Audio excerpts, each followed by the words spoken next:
And we turn now to Tennessee Republican Senator Bill Hagerty, who also served as U.S. ambassador to Japan during the first Trump administration. It's good to have you here. It's good to be with you. So Donald Trump has this sweeping mandate, as do Republicans. Do you see this as an unrestrained presidency? I think this is a presidency that has a mandate like we haven't seen, as you mentioned, in 36 years. The American public has spoken loud and clear. And I think if you go back to your interview with Bob, there are a number of places where Washington has been out of touch with the American people. You mentioned Ukraine. I think that's a great example. The American people want sovereignty protected here in America before we spend our funds and resources protecting the sovereignty of another nation. You think about it.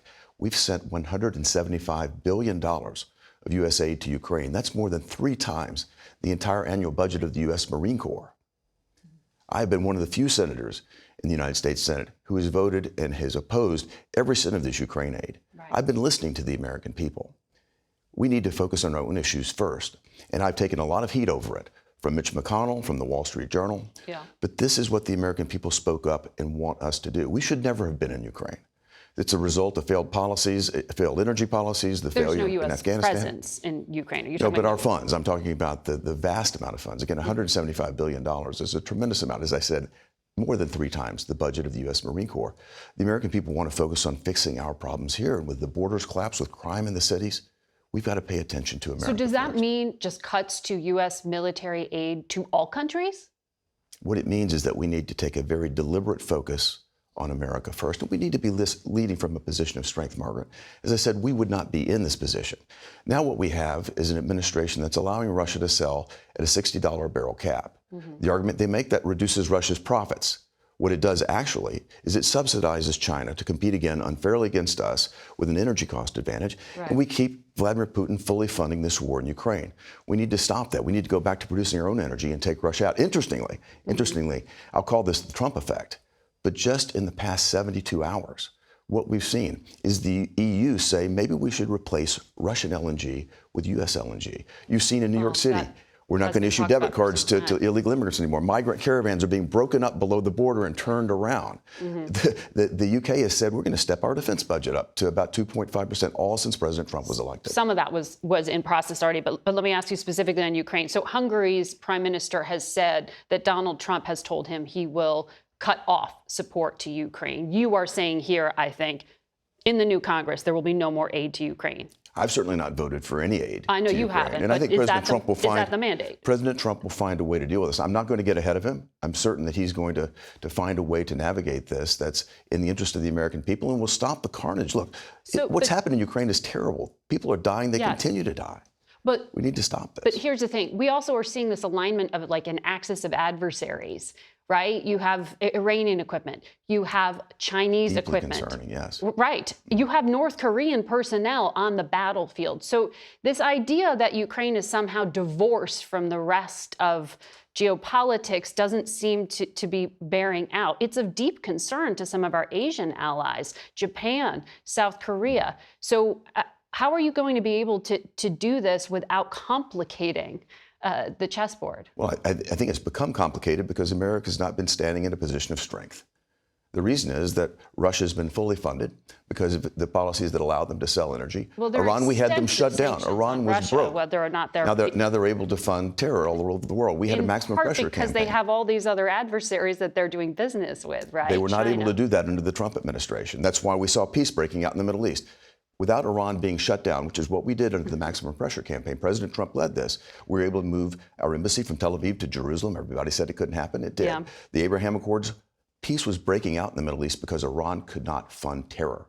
As soon as the Biden administration came in, they stopped enforcing the sanctions. There were attacks by Iran during the Trump administration. Nothing to the level that we've seen And the assassination of Qasem Soleimani. But on the Middle East, Israel's prime minister said this morning that he spoke to President Trump 3 times in recent days. And they discussed Iran and they discussed a peace plan. Do you know what the content of those conversations was? No, and if I did, I wouldn't discuss them here because that has to be navigated very carefully. Well, one of the reasons I ask is we do have this mid-November deadline that the State Department and the Pentagon have set for Israel to improve the flow of aid to Gaza's 2 million residents. The UN says there is famine already or on the verge of famine.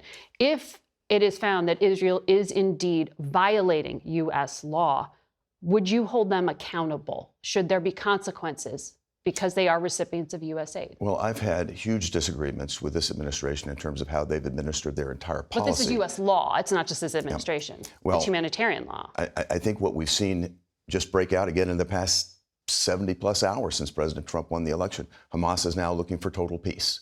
So I think the environment has totally changed. What do you mean? No, they've announced they'd like to see peace. They'd like to see peace in Gaza. Let's see where that leads.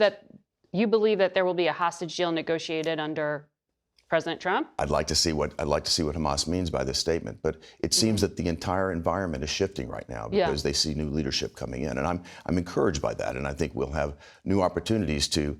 Again, President Trump was able to deliver peace through strength. I think that's on the way, and I'm optimistic what it might lead to. So one of the interesting dynamics we saw in this election was that Mr. Trump was able to, in some ways, successfully campaign and peel off Muslim voters, Arab voters. Certainly in the state of Michigan, you saw some of that.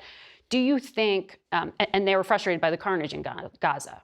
As a result, do you think Mr. Trump ends up with more wiggle room here to perhaps hold the Israeli prime minister to account, or does he just give a green light? I think what President Trump is going to do is focus on the root cause, to borrow a term that was used a great deal in the last administration. He's going to focus on Iran, because the cause of this is the Iranian funding and training of Hamas, of Hezbollah, of the Houthis. That would have never happened, but in terms of except for the fact that they released the enforcement of sanctions on Iran. International law and U.S. legal standards to recipients of U.S. military aid. Do you think he will stick by that? President Trump is certainly going to uphold U.S. law, but he's also going to make certain that our allies are properly cared for and that our adversaries are dealt with accordingly. So I don't have to tell you this because you know Asia really well, but 5 of America's 7 treaty commitments are in that Asia Pacific. The U.S. has exposure there in a tremendous way. The last time Donald Trump was president, he talked about pulling U.S. troops out of Japan, pulling them out of South Korea. Is that a priority now, reducing the military footprint in Asia? I think that comes back again to the failure of the elite here in Washington, Margaret, to understand how a business person negotiates. Everybody's got to sit down and talk about what the options are. We have been supporting military presence in that area ever since World War II, ever since the Korean War. A significant investment on behalf of the American people. Those investments were made at a time when these economies were collapsed. They were developing countries.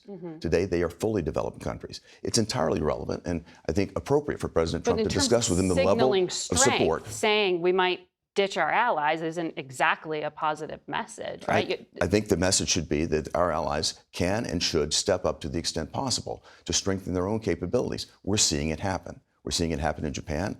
They've agreed to double their defense budget from 1% to 2% of GDP. That's a positive development. They're trying to work more closely with us. I think in President Trump's administration, they definitely will. This is the direction that we need to go. Same for South Korea. Before I let you go, you are on a number of powerful Senate committees. Do you think you're more useful to Mr. Trump in the Senate, or would you join his cabinet if asked? I would just say this. I was privileged to have a tremendous career in business, but one of the greatest honors in my life was to represent the United States, the greatest country in the world, in President Trump's administration overseas. It's also been one of the greatest honors in my life to represent the people of Tennessee, serving the United States Senate. And whatever role I hold going forward, it's going to be advancing the positions that President Trump has articulated that the American people overwhelmingly supported. And I'll do that in whatever role necessary, but we are going to see America strong again. Senator Hagerty, thank you for your time today. Thank you so much, Mark.